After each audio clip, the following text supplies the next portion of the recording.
across the region overnight, followed by a period of snow and rain changing to snow Thursday morning, mainly near and especially south of Hartford to Worcester to Boston line.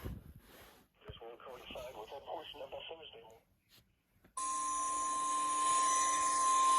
You're listening to NOAA Weather Radio in Pittsburgh, Pennsylvania, on a frequency of 162.55 megahertz. The preceding tone signals were a test of the alarm device of this weather radio station. During potentially dangerous weather situations, specially built receivers will be automatically activated by these tones to warn of impending hazards. Tests of these receivers are conducted by the National Weather Service between 11 a.m. and 12 noon on each Wednesday.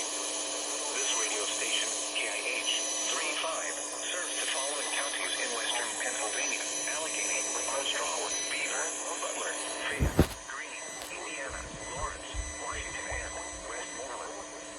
And in northern West Virginia, Brooke, Hancock, Marshall, and Ohio. And finally, in east central Ohio, Columbiana County. The National Weather Service now returns to our regular broadcast. That was close. We're waiting for WX42.